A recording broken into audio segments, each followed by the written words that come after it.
Let's get started with Arman Tsarukyan reveals major problem for Ilia Topuria. During a press conference for Height Fighting, Arman Tsarukyan revealed that himself and Islam Makhachev are the biggest problems for Ilia Topuria because of their wrestling backgrounds. And before we continue, make sure to leave a like on the video to help support the channel. According to Arman, Ilia has not fought anyone with good wrestling yet. Here's what Arman had to say. Very good boxing, good punches, he's a hard hitter, and he's patient. He doesn't rush, waits for the right moment. He doesn't force things, which is also very good. Very few fighters can do that. For instance, when he gets hit, he takes his time, keeps his cool. He fights very smart, he's got a good fight IQ. Those are his strong sides, and as for the weak ones, in the clinch he gets tired there. That's what I need to work on to take away his punching power. He hasn't fought good wrestlers. He only fought Bryce Mitchell, and he took him down and held him there. But he's not a high-level fighter, so I can't tell anything about his wrestling ability. What I know for sure is that wrestlers like Islam and myself can take him down and control him on the ground. Do you agree with Arman and think Ilia has not been tested yet against the top-level wrestler? Let us know in the comments below.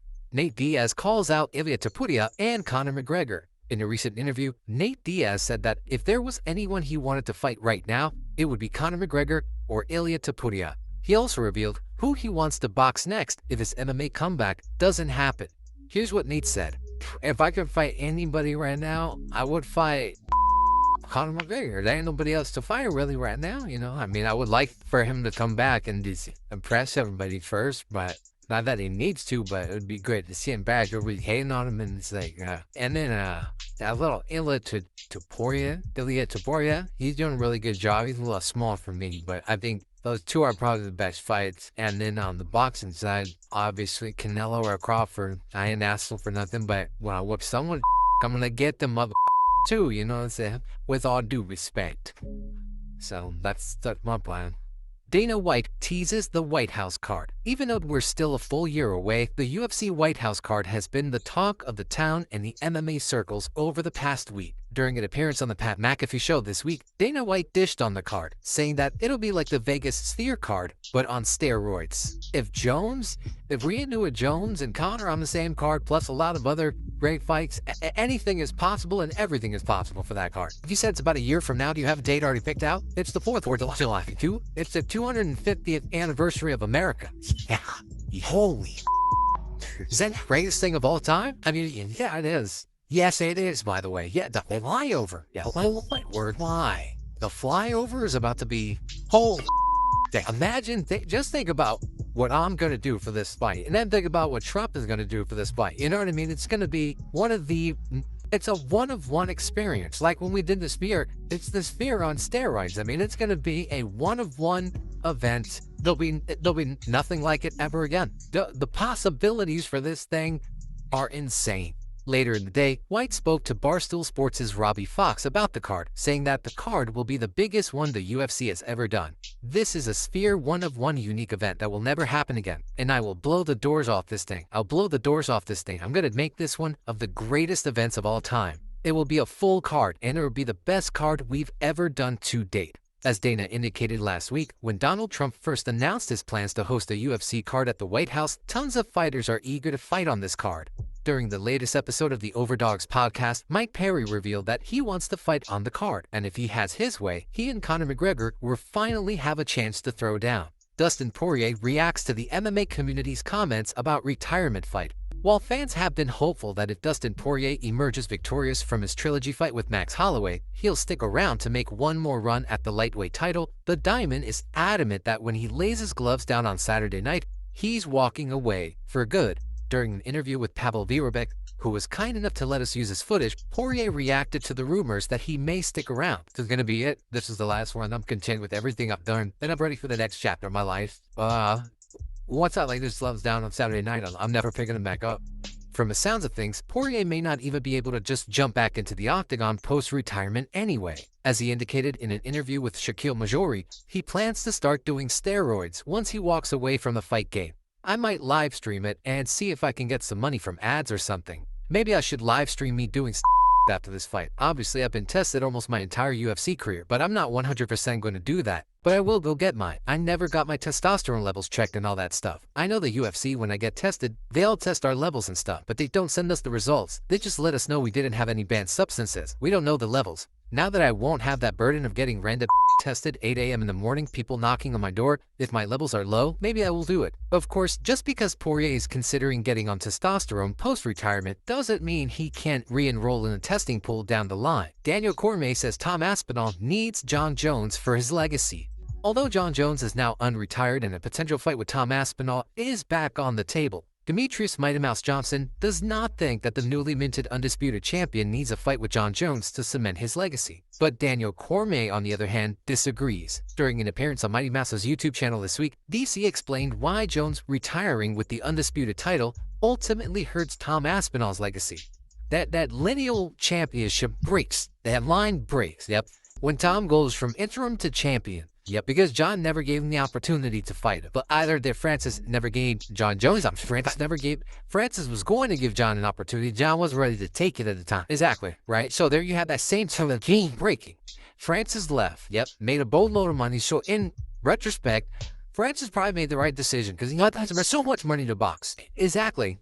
But Jon not fighting Tom messes with the the line of succession, the balance of the world. It's like the Avengers. Yeah, he's totally bad.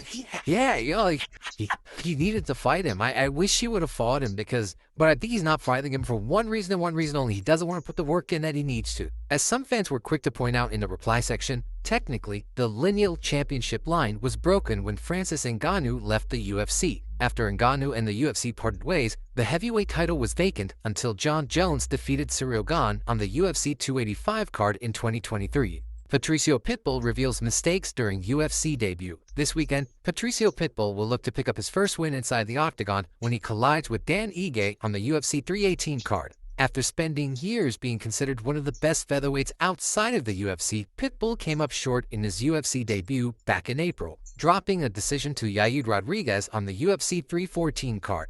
Ahead of Saturday's bout, Pitbull spoke with Ariel Helwani about what went wrong in his debut.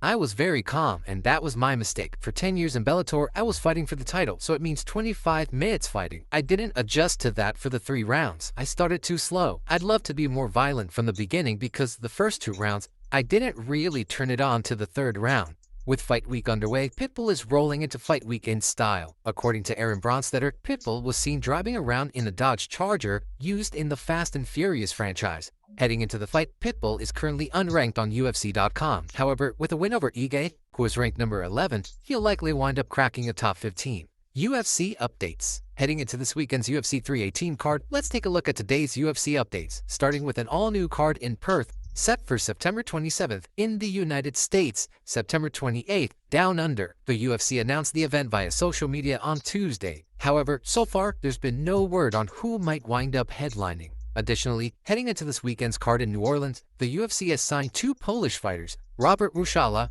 and Jakub Wiklacz. In response, Ruszala expressed his excitement about the news via social media, writing, "Let's go." During the aforementioned interview with Pavel Virabek, Dustin Poirier threw his support behind Ruszala, champion. As soon as I started training with the guy, we asked him to stay longer. He had a trip planned back to Poland. He stayed throughout my whole training camp to help me just because he was such a good striker, such great cardio. I think he's going to give guys a lot of problems, and I just saw he got a fight announced for UFC Paris, so I'm going to be watching. I'm a big fan of his, and just a really good person, man. I'm excited to see his career unfold in the UFC, and I'm happy he's there. Additionally, with Fight Night right around the corner, Max Holloway has gotten his wish granted and has been removed from the featherweight rankings. The former champion said recently that he thought it was weird he was still ranked at 145, despite the fact that he announced that he's moving up. After making it clear that he was not going to be dropping back down, the former featherweight kingpin's wish has been granted. And last but not least, former UFC heavyweight Jairzinho Rozenstruik has officially booked his first title fight with Dirty Boxing. After parting ways with the UFC, Biggie Boy signed with Dirty Boxing, picking up a win in his debut on the Dirty Boxing Championship 2 card that took place last month. Now, he'll collide with Rob Perez in a heavyweight title fight on August 29th in Miami. Conor McGregor back in the testing pool. Amid the talk of a UFC card at the White House, Conor McGregor has reportedly re-entered the UFC's testing pool.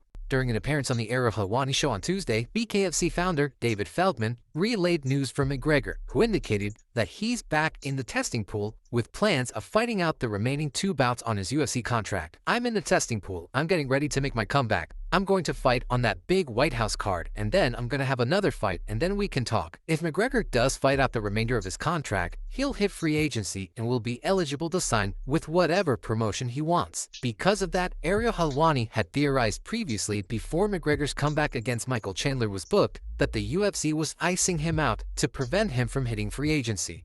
Given the hype surrounding an event at the White House, however, it sounds like McGregor is more motivated than ever to return to competition. This story is not for entertainment purposes only. This is an educational story for all of y'all who ain't been to Abu Dhabi. This is my first time in Abu Dhabi, so I'm kind of learning the rules still. Okay, so let me tell you something.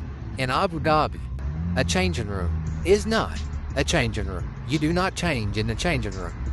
What happened is, after training, I was at a gym.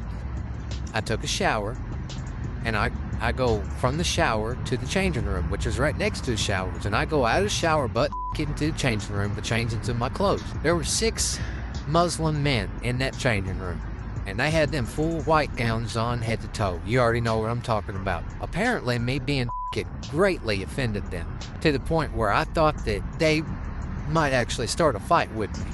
They started walking at me. They started yelling at me, and I could tell that they were mad because they wasn't mad when I walked in. They was only mad when I got out of the shower. And I was like, okay, well, they must be mad that I'm So I got these 6 dudes about to fight me, 6-on-1, trying to tell them, hey, I'm sorry. So I'm not feeling very confident at this moment. And I got these 6 dudes yelling at me, walking at me, telling me, leave. And then, thank the Lord, TJ Brown comes in. He says, hey, Bryce, you all right, brother? And I was the happiest I've ever been to see TJ Brown in my life. I thought, we can sure as hell take 3 apiece. I don't know if I can take 6 of them, but I know I can take 3 of them. I proceeded to tell them I'm sorry over and over, and then they finally let me get dressed. And brother, let me tell you, I've never put on my blue jeans and my boots quicker in my life than I did that day. Sean Strickland and Chris Curtis received punishment for altercation. Late last month, Sean Strickland and Chris Curtis made headlines when they stormed the cage at a Tough Enough event and attacked a fighter who defeated their teammate. The situation felt reminiscent of the infamous Strikeforce brawl, and according to Curtis, the two have paid for it. During an appearance on the Ariel Helwani show on Tuesday, the UFC veteran dished on the repercussions he and Strickland have faced. I ended up paying a decent little penny for this. I got a fine. Sean got some other stuff. I'm not gonna out his business. At the end of the day, I made a choice to go in there. That part falls on me. Nevada has been very understanding. I appreciate Nevada for hearing us out and being reasonable with everything. You always hate losing money, but at the end of the day, I up, so you gotta pay for it. After avoiding a suspension, Curtis is now eager to get back in the octagon against Vicente Luque, who's fresh off a second-round loss to Kevin Holland at UFC 360.